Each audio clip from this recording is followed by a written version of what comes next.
just a moment, you'll hear James Stewart as the six-shooter, just one of the many great stars brought to you Sundays on NBC.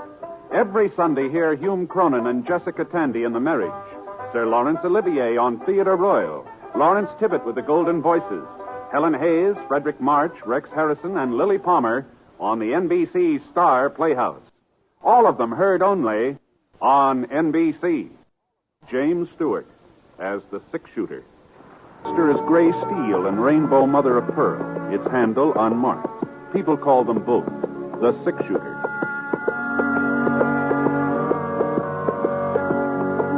The NBC Radio Network presents James Stewart as the six-shooter, a transcribed series of radio dramas based on the life of Britt Ponsett, the Texas plainsman who wandered through the Western Territories, leaving behind a trail of still-remembered legends.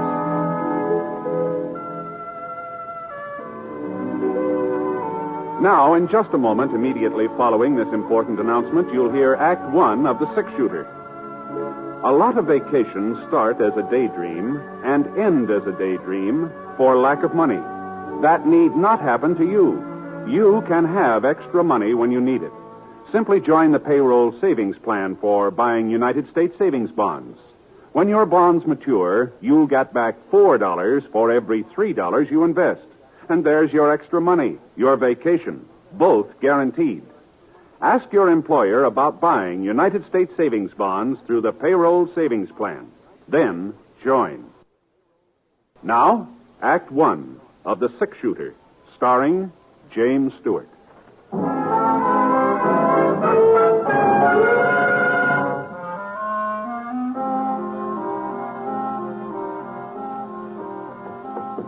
The rain had stopped, but the wind still carried slivers of moisture that cut into the boy's face as he rode along the edge of the creek. When he saw the yellow light from the back of the office, he pulled up and slid out of the saddle.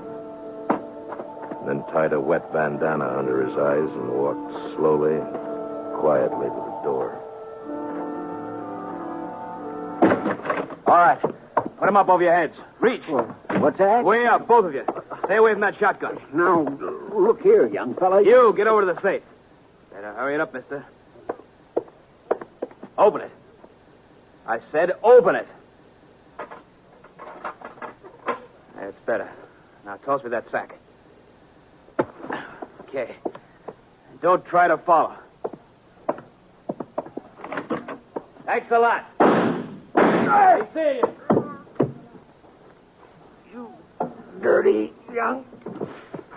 I'll show you. I'll show you. Rotten little.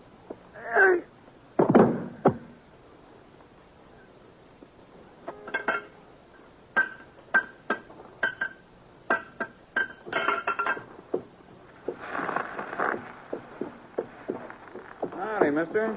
What's the trouble? Well, the horse is losing a shoe here. Well, let's have a look. Raise it up, fella. Come on, boy. Yeah, that's split, mister. He needs a new one. Okay, boy. Can you take care of it, you think? Sure. Bring him over here. Say, what happened to Red? Fellow used to own this shop. Oh, he went to Nevada chasing silver. I bought him out a few months ago. Is that so? Ah. You know, you don't look very much like a blacksmith. I'm stronger than I look. Heavier, too. Yes, sir. Well, what do you think I weigh, mister? Oh, I don't know. Hey, why don't you take a guess? Say 120? 30? Oh, well, not more than that, I wouldn't say. You a betting man, mister? Sometimes, yeah. All right. I say I weigh over 130. And if I don't, you get the new shoe for nothing. But if I do, you pay me double. What do you say? Well, now, you got a set of scales? Don't need no scales. What do you say, mister? Is it a bet? Don't seem to be no way of proving it, though. All you got to do is lift me up. You look like a man who can judge weight. What do you say? Okay. All right, it's a bet. All right, mister. Just heist me. If you don't think I weigh more than 130, the shoe is free. Come on, heist me up. I haven't ever tried to judge a man's weight before, but well, here we go. Wow. Yeah. Well, I'll be doggone. Yes, sir. I'm packed solid, mister. Real solid. Oh, you're packed tighter than a steer. You must weigh 150. You see what I tell you? 158. Horseshoe's going to cost you money, mister. But you ain't the only one. Ever since I bought the shop, there ain't been a stranger come through Clay City but what he paid double for his first horseshoe. You ain't sore, mister? Oh, no, I'm not. That's a fair bet. Sure it was. I told you I was heavier than I look. That's what folks call me, Heavy Norton. My real name's George, but everybody calls me Heavy. What's your name, mister? Ponsett, Britt Ponsett. Oh, they call a six-shooter? Well, doggone it, I've heard about you, mister. I sure heard about you. Well, I sure have. Would have recognized you, too, if I'd have noticed your gun. Sure is fancy, ain't it? Say, do you mind showing it to me? No. Here, catch it. Oh, that's real fancy. Just like Sheriff Scofield said. And you know something? He says he's seen you fire 6 shots with it while Whitey Jackson was getting off his first bullet. That time down at Eagle. Yeah, well, the sheriff kind of likes to build up a story, you know. Well, he swears it's the truth. Well, here's your gun, Mr. Fawcett. Thanks. Sure. You was mighty quick in getting into Clay City. How'd you hear about it so fast? Hear about what? Why, the holdup at the Fargo station last night. Ain't that why you come? No, I was heading past town. Turned off because Scar got a loose shoe. Well, now, ain't that a coincidence? Fellow holds up the Fargo office, kills one man, maybe 2, gets away with $5,000, and 12 hours later you ride into town. You got any idea who did it? No, sir, not a single solitary one from what I hear. Like I say, the deputy agent was dead when they found him. Other fellow, Fred Wilmer, a friend of his, got shot up pretty bad. Ain't done no talking yet. Doc says maybe he never will. I see. Wow. Does Sheriff Scofield take out a posse? Nope, ain't nobody to go. Most of the men signed up for the Jefferson Roundup. Left town day before yesterday. Hear the Jefferson Ranch paying good money this year. Mm-hmm. You seen the sheriff this morning? No, not lately. He might be over to his office. You could try there. Yeah, I think I'll walk down there while you're fixing up Scar. Sure, Mr. Fawcett. Darn good idea. Sheriff Scofield will be real glad to see you.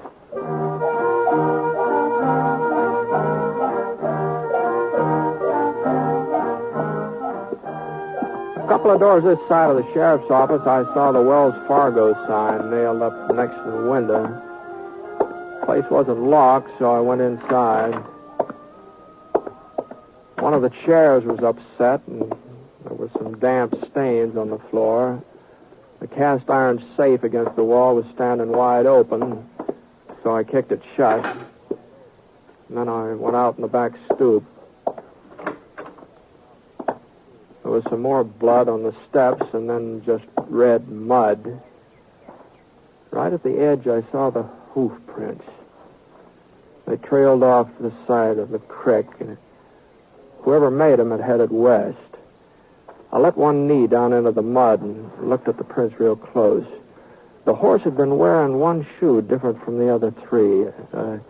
A sharp rock must have cut into it somewhere or another.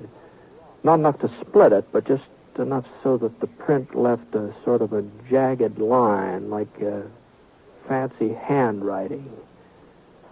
You find something, Britt? Huh? Oh, hello, Sheriff. I was just heading out your way. Yeah, I just saw Heavy. He told me he was in town. Did you find something? I don't know. Did you see these hoof prints? Yeah. Well, Don't mean nothing. Trail gives out a mile or so down the creek at the fork. Has Clay City had any other trouble lately, Ed? No, not a bit. I guess any town's got to expect a hold-up once in a while. Well, I heard it was more than that. Yeah, that's right. Fred Wilmer able to talk yet? I'm afraid not. Doc said he'd let me know the first time he come around. Took him out to his ranch on the other side of town. You been out to see him since last night? There wasn't no reason. Well, it might be a good idea to be there just in case. I thought maybe I ought to stick in town. Well, it don't look like anything more is going to happen here. Why don't I'll get Scar and meet you out at Fred's place, huh? I can handle this alone, Britt. Well, sure. I was just offering to keep you company, Ed. I'll meet you there.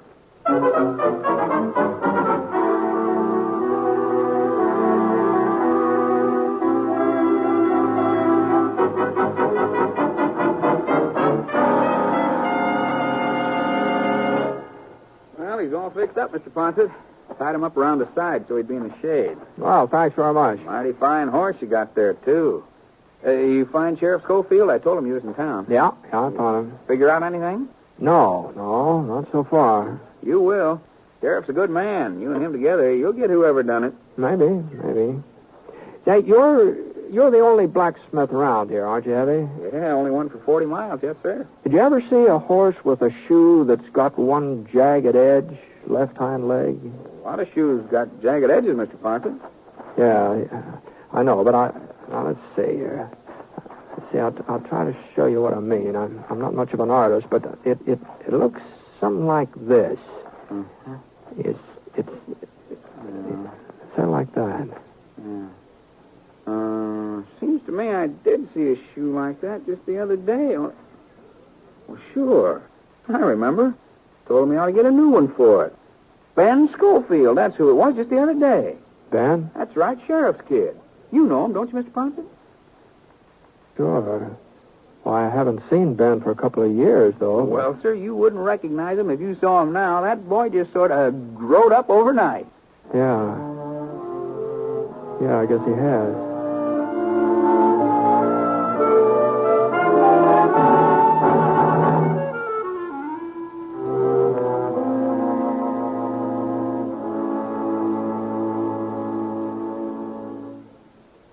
We'll return to James Stewart as the six-shooter in just a moment.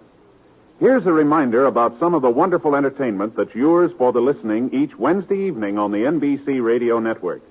There's comedy for everyone when you set your dial to NBC for such programs as You Bet Your Life with Groucho Marx and The Great Gildersleeve starring Willard Waterman. The Great Gildersleeve provides 30 minutes of top-flight entertainment that your whole family will enjoy. Then, when it's time for Groucho Marx, watch out. Groucho throws a mean ad lib, and there's a barb at the end of every one of them. Listen and laugh as this Marxman trades quips with his contestants from the studio audience. It's a riot of fun from top to bottom when Groucho Marx plays You Bet Your Life. Also on Wednesdays, listen to more quiz fun on Walk a Mile with your genial quizmaster, Bill Cullen. That's Wednesday night on the NBC Radio Network. Be sure to listen. 2 of The Six-Shooter, starring James Stewart as Britt Ponset.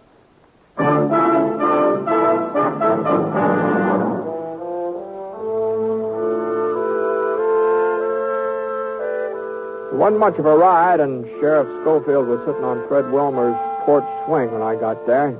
He told me Doc was inside with Fred, so I squatted down on the stoop and waited. About half an hour later, Doc came out, told us we could go inside and see Fred.